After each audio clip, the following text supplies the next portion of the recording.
Daily riding a superbike, fuel, comfort, and reality. There are three main points that most people do know or think about when it comes to daily riding a superbike. We're going to cover each one of those today. I'm here with Rebzilla.com. You may remember me from my track day video. Today we're going to be talking about daily riding a superbike. Now, if you already watch our channel, we've done this a few times before. I have personal experience with it. I live in San Diego and I commute every single day back and forth. And well, let's just say I'm pretty bored of looking at the back of cars. So what better way to get through traffic than on a superbike? I want to talk about fuel, comfort, and reality. There are three things that you really need to keep in mind if you're reconsidering daily riding your superbike. Let's go ahead and get into it.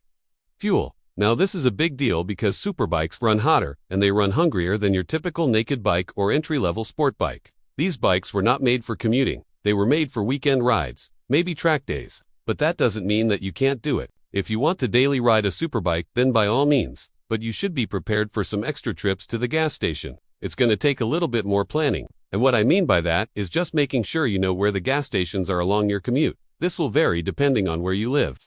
Obviously here in San Diego, we're very fortunate. There's a gas station literally everywhere.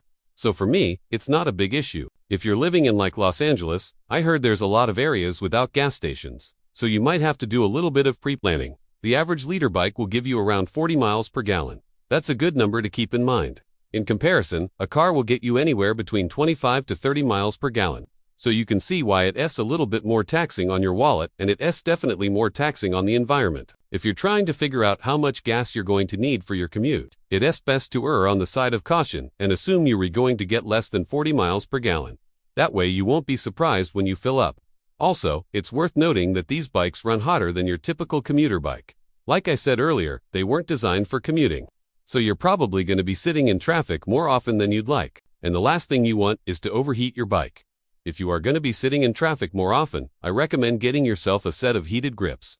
This will help you maintain better control over your bike. If you ever have to come to a stop, you're going to be gripping those hand controls a little bit tighter than usual, especially if it's cold outside. Heated grips are a great addition to any commuter bike. The second point I want to touch on is comfort. Now, superbikes were not designed to be comfortable. If you look at the riding position, you notice how aggressive it is. It's meant to be ridden in a tucked position. That means your knees are on the pegs, your back is completely arched, and your hands are firmly planted on the bars. Now, some superbikes feature a more upright position, like the Ducati V4R. However, you're still not going to be as comfortable as you would be on an adventure bike or a cruiser. These bikes are meant to go fast, and they meant to go fast for a very specific rider. They were not designed with the everyday commuter in mind. So what can you do to make the bike more comfortable? Well, first off, you can adjust your suspension. If you're not going to be carrying a passenger or load of luggage, you can lower the preload on your rear shock. This will lower the back of the bike and bring you closer to the pegs. Another option you have is raising the front of the bike by adjusting the forks preload. If you raise the front of the bike, it'll put you in a slightly more upright position. And speaking of position, you can also move your foot pegs to a more forward position. Doing this will allow you to plant your feet more flat on the ground. And that's important, especially if you're going to be stopped in traffic. Planting both feet firmly on the ground gives you more stability and balance. It'll also reduce the chances of you losing control if you're on an incline. Another great option for improving your comfort is adding a seat that's made specifically for your bike. Corbin makes some really nice seats that are both comfortable and look great. If you're interested in a seat, make sure you contact our experts here at Rebzilla.com. We'll be happy to help you find the perfect one for your bike.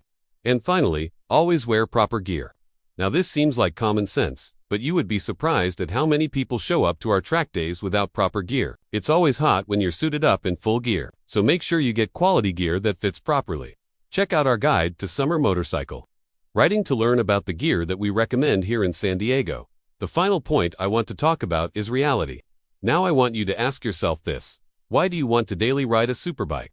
If you answered because they're more fun or more exciting, then I would say that's a valid reason. However, you should also understand that these bikes were not designed for commuting. They have their limitations, and you need to understand them before you start riding your superbike to work. First off, these bikes can be a little bit more temperamental than other motorcycles. They're more finicky. They need a little bit more babying. And that's fine if you're okay with it, but you should be prepared for a little bit more maintenance. Now, these bikes are also very expensive. Most of them cost upwards of $200,000, and that doesn't include gear or a proper track or race tire.